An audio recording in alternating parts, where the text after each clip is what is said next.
I am so disappointed to come to the realization that we have elected someone who is far from being intelligent and would love to see the end of democracy. I am not abandoning my party, but I am abandoning the Trump presidency.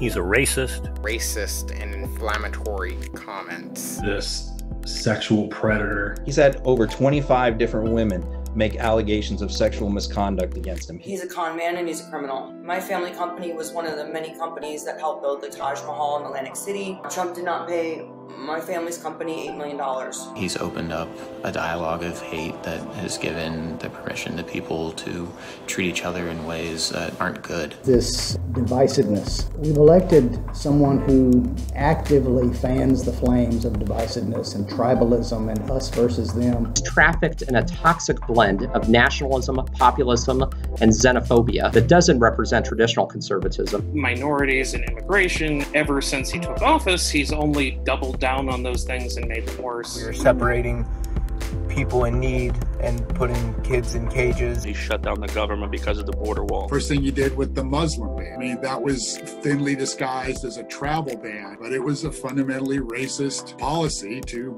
ban Muslims from the United States. National debt. President Trump has run up the highest deficits in history, and that was true even before the pandemic took place. He raised tariffs, which is basically taxes on Americans, and he lied that China paid for them. His tariffs destroyed my small business. Taxes, longest tax audit in U.S. history, probably. He promised in 2016 to release them. After 4 years, I'm still waiting. His claim to being such a great businessman, that just wasn't the case. All his bankruptcies, all his failed businesses, how he stiffed contractors. He's alienated our closest allies. He engaged in foolish trade wars, and we are paying the consequences. Foreign policy. He had no plan for domestic policy. He had no plan for foreign policy. Not holding Saudi Arabia accountable for the torture and dismemberment of Jamal Khashoggi because there were billions of dollars of trade involved. And it's especially perplexing to hear a commander-in-chief say he does not like or support a U.S. prisoner of war. He knew that Russia was paying bounties on our troops being killed in Afghanistan, and he did nothing. And he's still done nothing. President Trump seems to praise dictators and even places trust in them. He said he loves Kim Jong-un of North Korea. He says, I believe our adversary, President Putin of Russia, over my own United States intelligence agency that have determined the Russians interfered with our election. Asking to get Russia's help on Hillary's emails. When faced with a crisis, he's completely unprepared and unable to formulate a sound response. His position on climate change, and I think it's just terrible. I'm really afraid for the planet that we're going to leave my grandkids. I hate his lack of belief in science and medicine, climate change. The pandemic, you know, when he just didn't take action, and the way that he portrayed the problem as nothing significant and downplayed it. When we came across the coronavirus, he didn't extend the benefits, which didn't make any sense to me. Defunded our pandemic response during the coronavirus crisis. Primary contributor to the deaths of over 100,000 of our fellow Americans. We're probably going to go to 200,000 because now President Trump is just ignoring the problem. He refused to model wearing a mask. He discourages face masks. He makes them a political statement. The president is taking hydroxychloroquine, which is not approved by the CDC. This dangerous suggestion that people drink disinfectant. And now he tweets in all caps that schools are to reopen. Why go to a U.S. institution, A, if the U.S. isn't even safe, they can't even keep COVID under control, and B, if the United States is kind of a failed society. That is how we are viewed. We're leaving and cutting funding for the World Health Organization. Has he done anything for healthcare? No. He's been in the office 3.5 years, nothing for healthcare. He's tearing down every institution that our forefathers built, and for what? And I'm not sure if you have noticed, but he's destroying our witness and credibility all across the land. And the incidents, especially with George Floyd, and how he has handled the situation is quite frankly disgraceful. Recently, how he has tear-gassed peaceful protesters. This is a guy who puts videos out there of people chanting white power. And then immediately when riot starts, he goes to a 1960s law enforcement for his inspiration to come out with when the looting starts, the shooting starts. We just keep on ignoring a president who acts bad, has no morals at all. A lot of the things that he said about free trade that I simply couldn't agree with. He constantly allows his ego to fuel his decision-making. He destroyed any dignity that the White House holds, and he's consistently curb-stomped democracy. Rule of law. He doesn't espouse values of the rule of law. We're looking at a lying draft dodger. And he is known as the loser and the coward he is. A man who worships money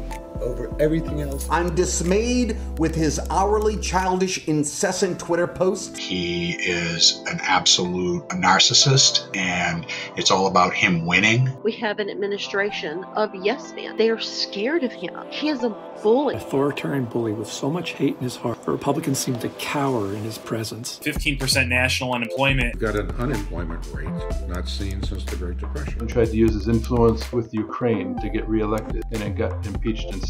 He's also destroying the GOP. Damage he's doing to the Republican Party, it's going to be a permanent stain. He had no knowledge of the Constitution. How does a person apply for a job that don't have experience at that job? He has never been a politician. Because of his selfishness and the fact he's so indifferent to the country, he has managed to divide us more than ever. He mocks people. He mocks people who are not capable of commanding the public forum that he does. This is a guy who mocks disabled people.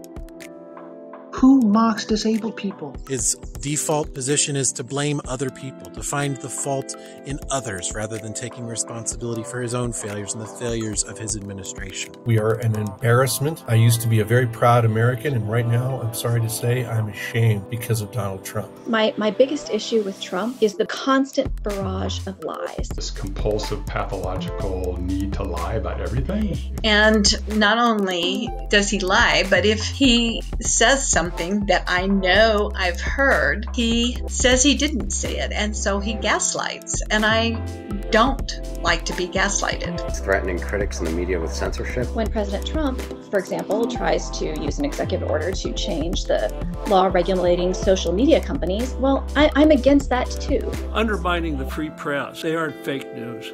They get it right most of the time, and unfortunately gives them so many opportunities. I don't know if you've heard about the case of Katie Johnson, where she sued him and Jeffrey Epstein back in 2016. Donald Trump has always been homophobe, hatefully condemned monogamous same-sex marriages. He used federal police and military personnel to break up peaceful protesters in front of St. John's Episcopal Church so he could hold a Bible in front of the church and proclaim himself the law and order president. He has done more harm to religion than to protect it. He uses faith as a prop.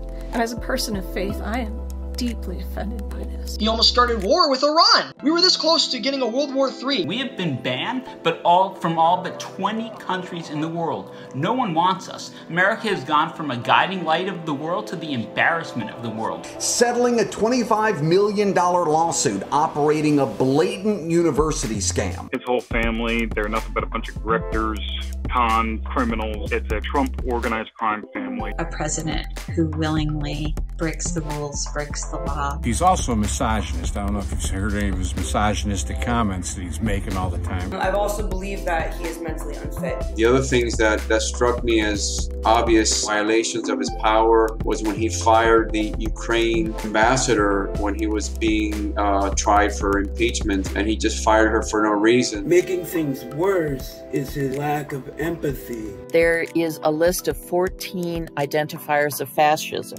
and Trump checks off every single box. This man is not a conservative. He's not a Republican.